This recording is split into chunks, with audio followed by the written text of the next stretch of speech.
പ്രിയ വിദ്യാർത്ഥികളെ, +1 Indian എക്കോണമിയിലെ focus പോയിന്റിൽ ഉൾപ്പെട്ട 8ാം അധ്യായമായ ഇൻഫ്രാസ്ട്രക്ചർ ഇൻ ഇന്ത്യ എന്ന അധ്യായത്തെ നമുക്ക് പരിചയപ്പെടാം.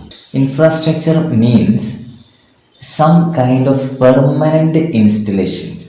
നമ്മുടെ രാജ്യത്ത് നിലവിലുള്ള സ്ഥിരമായ സംവിധാനങ്ങളെയാണ് ഇൻഫ്രാസ്ട്രക്ചർ എന്നതുകൊണ്ട് അർത്ഥമാക്കുന്നത്. എന്തിനാണ് അവ ഉപയോഗിക്കുന്നത്? Which are used for the supply of basic inputs. വ്യവസായങ്ങൾക്കാവശ്യമായ അടിസ്ഥാന സൗകര്യങ്ങൾ ഒരുക്കുക എന്നതാണ് അവയുടെ ഉദ്ദേശം. Over a long period of time, ദീർഘകാലത്തേക്ക് അവ സപ്ലൈ ചെയ്യാൻ ഉതകുന്നതും ആവണം. ഈ രൂപത്തിലുള്ള അടിസ്ഥാന സൗകര്യങ്ങളെ, സ്ഥിരമായ ചില സംവിധാനങ്ങളെ നമുക്ക് ഇൻഫ്രാസ്ട്രക്ചർ എന്ന് വിളിക്കാം. ഇൻഫ്രാസ്ട്രക്ചറിനെ നമുക്ക് രണ്ടായി തരംതിരിക്കാം: എക്കണോമിക് ഇൻഫ്രാസ്ട്രക്ചർ, സോഷ്യൽ ഇൻഫ്രാസ്ട്രക്ചർ. സാമ്പത്തികമായ അടിസ്ഥാന സൗകര്യങ്ങളെന്നും സാമൂഹികമായ അടിസ്ഥാന സൗകര്യങ്ങളെന്നും രണ്ടായി തരംതിരിക്കാം. എക്കണോമിക് ഇൻഫ്രാസ്ട്രക്ചർ എന്നതിൽ എനർജി, ട്രാൻസ്പോർട്ടേഷൻ, കമ്മ്യൂണിക്കേഷൻ എന്നിവ ഉൾക്കൊള്ളുന്നു. ഊർജ ഉറവിടങ്ങളെയും ഗതാഗത സൗകര്യങ്ങളെയും വാർത്താവിനിമയ ഉപാധികളും ഉൾക്കൊള്ളുന്നതാണ് സാമ്പത്തിക അടിസ്ഥാന സൗകര്യങ്ങൾ എങ്കിൽ, സാമൂഹിക അടിസ്ഥാന സൗകര്യങ്ങൾ വിദ്യാഭ്യാസം, ആരോഗ്യം, പാർപ്പിട സൗകര്യങ്ങൾ എന്നിവയെ ഉൾക്കൊള്ളുന്നു. Importance of infrastructure. ഒരു സമ്പദ് വ്യവസ്ഥയിൽ ഇൻഫ്രാസ്ട്രക്ചറിൻ്റെ പ്രാധാന്യം എന്താണ് എന്ന് നമുക്ക് മനസ്സിലാക്കാം. Increase the productivity of factors of production. ഉൽപാദന ഘടകങ്ങളായ ലാൻഡ്, ലേബർ, ക്യാപിറ്റൽ, ഓർഗനൈസേഷൻ തുടങ്ങിയവയുടെ ഉൽപാദനക്ഷമത വർദ്ധിപ്പിക്കാൻ ഇൻഫ്രാസ്ട്രക്ചർ ഉപകരിക്കും. Smoothens the mobility of goods and services. സാധന സേവനങ്ങളുടെ കൈമാറ്റത്തെയും അവയുടെ ഗതാഗത ഉപാധികളെയും ഇവ എളുപ്പമാക്കുന്നു. Attracts investment. നിക്ഷേപങ്ങളെ ആകർഷിക്കുന്നു. It improves standard of living of the people. ജനങ്ങളുടെ ജീവിത നിലവാരത്തെ പുരോഗതിയിലേക്ക് നയിക്കുകയും ചെയ്യുന്നു. It creates better human resource. മികവാർന്ന മാനവ വിഭവശേഷി സൃഷ്ടിക്കുകയും ചെയ്യുന്നു. ഇവയൊക്കെയാണ് ഇൻഫ്രാസ്ട്രക്ചറിൻ്റെ പ്രാധാന്യം. ഇന്ത്യയിലെ ഇൻഫ്രാസ്ട്രക്ചറിൻ്റെ ചില സവിശേഷതകൾ നമുക്ക് പരിശോധിക്കാം. All 5-year plans have generally spent around 50% of total plan outlay. ഇന്ത്യയിലെ എല്ലാ പഞ്ചവത്സര പദ്ധതികളുടെയും 50% മൊത്തം ചിലവ് സാമ്പത്തിക അടിസ്ഥാന സൗകര്യങ്ങൾ ഒരുക്കുന്നതിന് മാറ്റിവെക്കപ്പെട്ടിരുന്നു. Due to heavy investments in infrastructure. ഇന്ത്യയിലെ ഇൻഫ്രാസ്ട്രക്ചറിനു വേണ്ടിയുള്ള ഭീമമായ നിക്ഷേപങ്ങൾ മൂലം Indian economy has become the most promising developing economies of the world. ലോകത്തിലെ തന്നെ മികച്ച വികസ്വര സമ്പദ് വ്യവസ്ഥയായി ഇന്ത്യ രാജ്യം വളർന്നു കഴിഞ്ഞു. But statistics reveals the pathetic condition of infrastructure in rural India. എന്നിരുന്നാലും സ്ഥിതിവിവര കണക്കുകളിലൂടെ ഇന്ത്യയിലെ ഗ്രാമീണ അടിസ്ഥാന സൗകര്യങ്ങളുടെ ദയനീയാവസ്ഥ നമുക്ക് മനസ്സിലാക്കാൻ സാധിക്കുന്നു. Only 56% of rural households have electricity connection. ഇന്ത്യയിലെ 56% ഗ്രാമീണ ഭവനങ്ങളിലെ ഇലക്ട്രിസിറ്റി ഇപ്പോഴും എത്തിയിട്ടുള്ളൂ. 43% ഗ്രാമീണ ജനത ഇപ്പോഴും മണ്ണെണ്ണ പാചകത്തിനായി ഉപയോഗിക്കുന്നുണ്ട്. Only 24% of rural households have tap facility. 24% ഗ്രാമീണ മേഖലകളിലെ കുടിവെള്ള സൗകര്യങ്ങൾ എത്തിയിട്ടുള്ളൂ. 76% ജനങ്ങളും ഗ്രാമീണ മേഖലയിൽ open source like wells, ponds, lakes etcetera for their water requirements. അവർ തടാകങ്ങളെയും കിണറുകളെയുമാണ് ഇപ്പോഴും 76% ഗ്രാമീണ ജനത ഇപ്പോഴും കുടിവെള്ളത്തിനായി ആശ്രയിക്കുന്നത്. Only 20% of rural households have access to sanitation facilities. ഗ്രാമീണ മേഖലകളിലെ 20% ഭവനങ്ങളിലെ ഇപ്പോഴും ശൗചാലയ സൗകര്യങ്ങൾ ഇന്ത്യയിൽ മിക്കയിടത്തും എത്തിയിട്ടുള്ളൂ.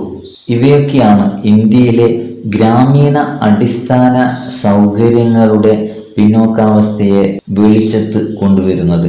ഇനി നമുക്ക് പ്രധാന അടിസ്ഥാന സൗകര്യമായ ഇന്ത്യയിലെ ഊർജ ഉറവിടങ്ങളെ നമുക്കൊന്ന് പരിചയപ്പെടാം. ഊർജ ഉറവിടങ്ങളെ പ്രധാനമായും കൊമേഴ്സ്യൽ എനർജി എന്നും നോൺ കൊമേഴ്സ്യൽ എനർജി എന്നും രണ്ടായി തരംതിരിക്കും. വാണിജ്യപരമായ ഊർജ ഉറവിടങ്ങൾ oil, natural gas, call, electricity എന്നിവയാണ്.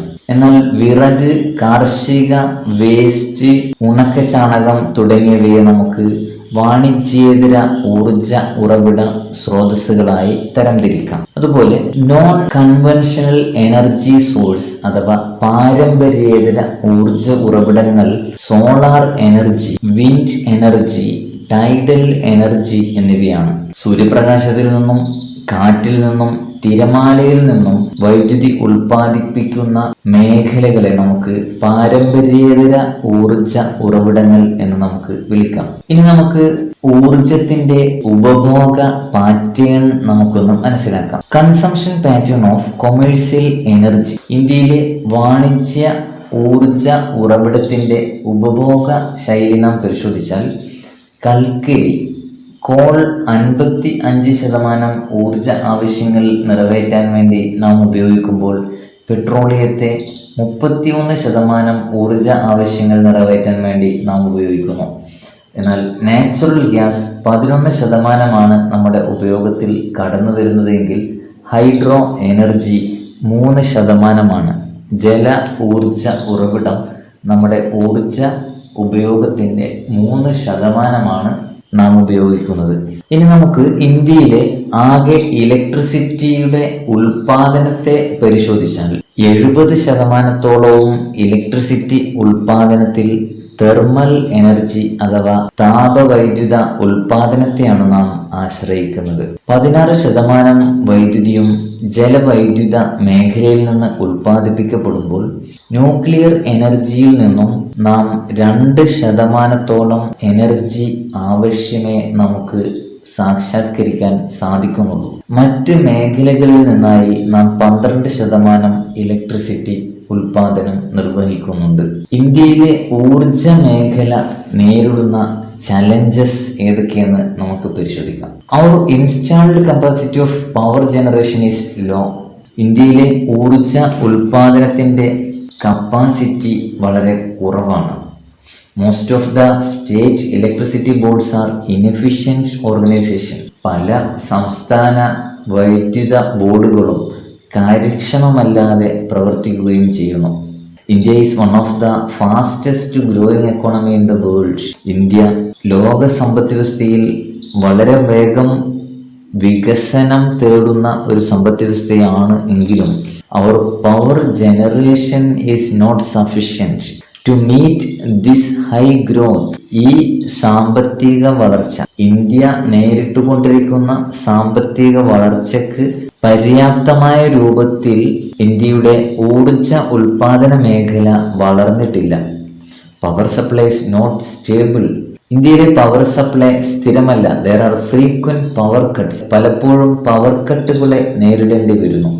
Thermal power sector faces shortage of call.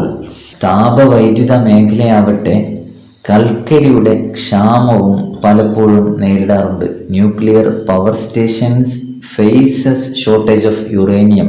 ആണവ വൈദ്യുത ഉറവിടങ്ങളാവട്ടെ പലപ്പോഴും യുറേനിയത്തിൻ്റെ അപര്യാപ്തതയും നേരിടുന്നു.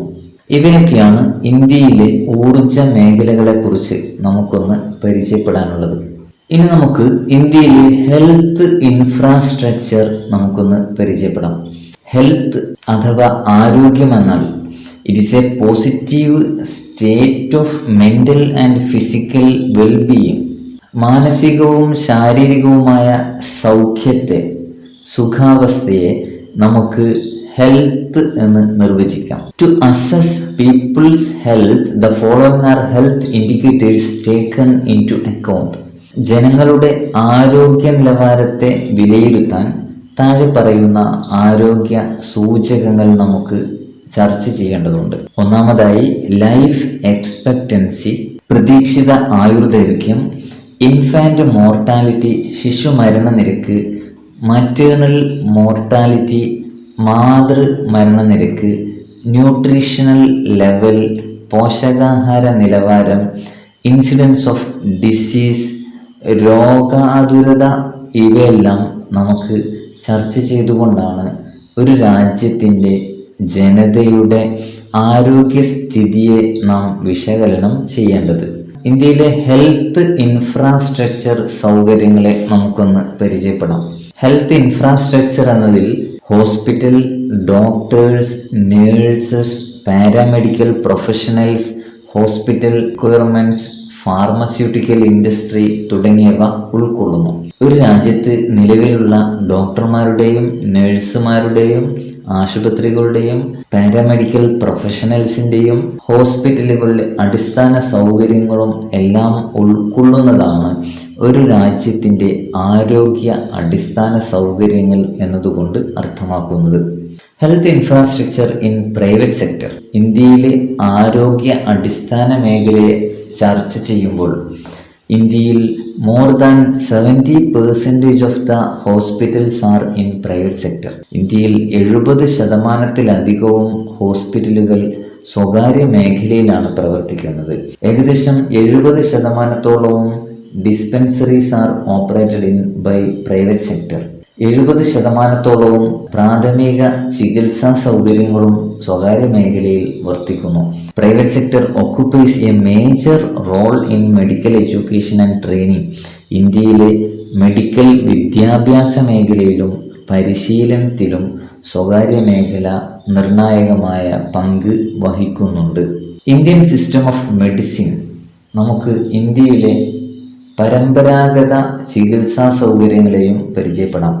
ആയുർവേദ, യോഗ, യൂനാനി, സിദ്ധ, നാച്ചുറോപ്പതി, ഹോമിയോപ്പതി തുടങ്ങി പ്രകൃതി ചികിത്സകളും പാരമ്പര്യ ചികിത്സാ സംവിധാനങ്ങളും ഇന്ത്യയിൽ നിലവിലുണ്ട്. മെഡിക്കൽ ടൂറിസം ഇന്ത്യയിൽ വളരെയധികം വികസിതമാണ്. മെഡിക്കൽ ടൂറിസം എന്നാൽ it refers to people traveling to a country other than their own to obtain medical treatment. സ്വന്തം രാജ്യത്ത് നിന്നും ചികിത്സാ ആവശ്യങ്ങൾക്ക് വേണ്ടി മറ്റ് രാജ്യങ്ങളിലേക്ക് ജനങ്ങൾ യാത്ര ചെയ്യുന്ന ഒരു സംവിധാനത്തെ നമുക്ക് മെഡിക്കൽ ടൂറിസം എന്ന് വിളിക്കാം. India has certain advantages in health sector. ഇന്ത്യക്ക് മെഡിക്കൽ ടൂറിസത്തിലും ആരോഗ്യ മേഖലയിലും ചില നേട്ടങ്ങളുണ്ട്. അവ എന്തൊക്കെയാണെന്ന് വെച്ചാൽ ബെറ്റർ ഹെൽത്ത് ഇൻഫ്രാസ്ട്രക്ചർ. ഇന്ത്യയിലെ ആരോഗ്യ അടിസ്ഥാന സൗകര്യങ്ങൾ മികവുറ്റതാണ്. Low cost for medical treatment. വളരെ ചിലവ് കുറഞ്ഞ ചികിത്സാ സൗകര്യങ്ങൾ ഇന്ത്യയിൽ ലഭ്യമാണ്. Availability of specialist doctors. Specialist ഡോക്ടർമാരുടെ ലഭ്യതയും ഡെവലപ്ഡ് ഫാർമസ്യൂട്ടിക്കൽ ഇൻഡസ്ട്രീസ്. വികസിതമായ മരുന്ന് നിർമ്മാണ വ്യവസായ മേഖലകളും ലോ പ്രൈസ് ഓഫ് മെഡിസിൻ. മരുന്നുകളുടെ കുറഞ്ഞ വില നിലവാരവും മെഡിക്കൽ ടൂറിസം മേഖലയിൽ ഇന്ത്യ മികവുറ്റ ഒരു കേന്ദ്രമായി മാറുന്നതിന് സഹായകമായിട്ടുണ്ട്. ഇന്ത്യയിലെ ഹെൽത്ത് കെയർ സിസ്റ്റത്തെ നമുക്കൊന്ന് പരിചയപ്പെടാം. ആരോഗ്യ പരിചരണ സംവിധാനത്തെ പ്രൈമറി എന്നും സെക്കൻഡറി എന്നും ടെർഷ്യറി എന്നും നമുക്ക് തിരിക്കാം. നാമൊക്കെ നമ്മുടെ ഗ്രാമങ്ങളിൽ കാണുന്നത് പോലെ പ്രൈമറി ഹെൽത്ത് കെയർ സൗകര്യങ്ങൾ നമ്മുടെ രാജ്യത്തുടനീളം നമുക്ക് ലഭ്യമാണ്. ഇവിടെ ലഭ്യമായ സേവനങ്ങൾ methods of identifying health problem. ആരോഗ്യ പ്രശ്നങ്ങളെ കണ്ടെത്തുവാനും maternal and child health care, മാതൃ ശിശു പരിചരണങ്ങൾക്കും അതുപോലെ prevention and control of diseases, രോഗങ്ങളെ തടയുവാനും അവയെ നിയന്ത്രിക്കുവാനുമുള്ള സൗകര്യങ്ങൾ, വാക്സിനേഷൻ അഗെയിൻസ്റ്റ് സർട്ടൺ ഡിസീസസ്, പകർച്ചവ്യാധികൾക്കും പല രോഗങ്ങൾക്കുമെതിരെയുള്ള വാക്സിനേഷൻ സൗകര്യങ്ങൾ, മെൻ്റൽ ഹെൽത്ത് കെയർ, മാനസികാരോഗ്യ പരിചരണം, പ്രൊവൈഡിംഗ് ഹെൽത്ത് ലിറ്ററസി, ആരോഗ്യ സാക്ഷരത തുടങ്ങിയവയെല്ലാം പ്രാഥമിക ആരോഗ്യ കേന്ദ്രങ്ങളിലൂടെ നടന്നു വരുന്നു. സെക്കൻഡറി മേഖലയിൽ നമുക്ക് ലഭ്യമായ സൗകര്യങ്ങൾ having better facilities like scanning, x-ray, ECG തുടങ്ങിയ മികവാർന്ന സൗകര്യങ്ങൾ നമുക്ക് സെക്കൻഡറി മേഖലയിൽ ലഭ്യമാണ്. Providing services of specialised doctors, സ്പെഷ്യലിസ്റ്റുകളായ ഡോക്ടേഴ്സിന്റെ സേവനം ലഭ്യമാണ്. ജില്ലാ കേന്ദ്രങ്ങളിൽ ഇത്തരം സൗകര്യങ്ങൾ നമുക്ക് ലഭ്യമാണ്. തൃതീയ മേഖലയിലേക്ക് ചെന്നാൽ it provides medical education, research and specialised health care. Medical വിദ്യാഭ്യാസവും ഗവേഷണവും സ്പെഷ്യലൈസ്ഡ് ഹെൽത്ത് കെയറും ഉൾക്കൊള്ളുന്നതാണ് തൃതീയ മേഖലയിലെ ആരോഗ്യ സംവിധാനം. ഉദാഹരണമായി All India Institute of Medical Science, AIIMS, NIMHANS അഥവാ National Institute of Mental Health and neuro sciences, regional cancer centre തുടങ്ങിയ hitech സംവിധാനങ്ങൾ നമുക്ക് ടെർഷ്യറി മേഖലയിൽ ലഭ്യമാണ്. ഇന്ത്യയിലെയും മറ്റ് അയൽ രാജ്യങ്ങളുമായി ചില ആരോഗ്യ സൂചകങ്ങളെ നമുക്ക് ഇവിടെ താരതമ്യം ചെയ്യാം. 2015 കണക്കനുസരിച്ച് ഇന്ത്യയിൽ ഇൻഫാന്റ് മോർട്ടാലിറ്റി മറ്റ് ചില രാജ്യങ്ങളുമായി താരതമ്യം ചെയ്യുമ്പോൾ അല്പം ഉയർന്നതാണ് എന്ന് നമുക്ക് മനസ്സിലാക്കാം. ഹെൽത്ത് കെയറിന് വേണ്ടി നാം ചിലവാക്കുന്ന GDPയുടെ പെർസെൻറ്റേജ് 2014 കണക്കനുസരിച്ച് നോക്കുമ്പോഴും മറ്റ് ചില രാജ്യങ്ങളെ താരതമ്യം ചെയ്യുമ്പോൾ വളരെ കുറവാണ് ആരോഗ്യ മേഖലയ്ക്ക് വേണ്ടി നാം മാറ്റിവെച്ചിരിക്കുന്ന വിഹിതം എന്ന് നമുക്ക് മനസ്സിലാക്കാം. നാം നേരത്തെ പറഞ്ഞതുപോലെ ഇന്ത്യയിലെ ഗ്രാമീണ മേഖലയിലെ ആരോഗ്യ മേഖല ഇനിയും ഒരുപാട് വികസിക്കേണ്ടതുണ്ട്. 70% ഇന്ത്യൻ ജനസംഖ്യ ഗ്രാമീണ മേഖലകളിലാണ് അധിവസിക്കുന്നത് എങ്കിലും only 20% of hospitals are there. ഇന്ത്യയിലെ ആകെയുള്ള ഹോസ്പിറ്റൽ സൗകര്യങ്ങളുടെ 20% മാത്രമേ ഗ്രാമീണ മേഖലകളിലുള്ളൂ. ഗവൺമെന്റ് ഹോസ്പിറ്റലുകളിൽ ലഭ്യമായ 6.3 ലക്ഷം ഹോസ്പിറ്റൽ ബെഡുകളിൽ 30% മാത്രമാണ് ഗ്രാമീണ മേഖലകളിൽ ലഭ്യമായിട്ടുള്ളത്. Rural health care does not offer specialised medical care. ഗ്രാമീണ മേഖലകളിൽ സ്പെഷ്യലൈസ്ഡ് ചികിത്സാ സൗകര്യങ്ങൾ ഇപ്പോഴും ലഭ്യമല്ല. PHCs, primary health centres do not have even facilities like x-ray, blood testing etcetera. ഗ്രാമീണ മേഖലകളിലെ പ്രൈമറി ഹെൽത്ത് സെന്ററുകളിൽ ഇപ്പോഴും എക്സ്റേ, ബ്ലഡ് ടെസ്റ്റിംഗ് തുടങ്ങിയ സൗകര്യങ്ങളും ലഭ്യമല്ല. In India woman constitute half of the population. Indian ജനസംഖ്യയുടെ പകുതിയും വനിതകളാണ് എങ്കിലും but there are big gender disparities in education, health etc. വിദ്യാഭ്യാസത്തിലും ആരോഗ്യ പരിചരണ മേഖലകളിലും ഇപ്പോഴും അവിടെ ഡിസ്പാരിറ്റി നിലവിലുണ്ട്. ഉദാഹരണമായി female literacy lower than that of male. വനിതകളുടെ സാക്ഷരത പുരുഷന്മാരുടേതിനേക്കാൾ വളരെ കുറവാണ്. Participation of women in unorganised sector is less than that of mail.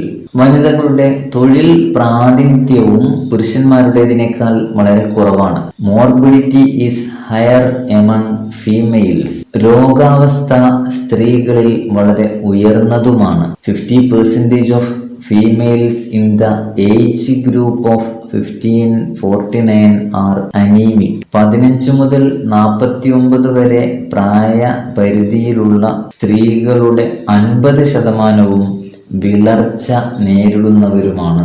അപ്പോൾ നാം ഇതുവരെ ചർച്ച ചെയ്തത്, അപ്പോൾ ഒരു രാജ്യത്തെ ഉൽപാദന സംവിധാനങ്ങൾക്ക് സഹായകരമായ അടിസ്ഥാന സൗകര്യങ്ങളെ നാം സാമ്പത്തിക, സാമൂഹിക അടിസ്ഥാന സൗകര്യങ്ങളെന്ന് വിഭജിക്കുകയും സാമ്പത്തിക അടിസ്ഥാന സൗകര്യങ്ങളായ എനർജി അഥവാ ഊർജ ഉറവിടങ്ങളെക്കുറിച്ചും ആരോഗ്യം എന്ന സാമൂഹിക അടിസ്ഥാന സൗകര്യങ്ങളെക്കുറിച്ചും എന്നതിനെക്കുറിച്ചുമാണ് ഈ അധ്യായത്തിൽ നമുക്ക് വിശകലനം ചെയ്ത് പഠിക്കുവാനുള്ളത്.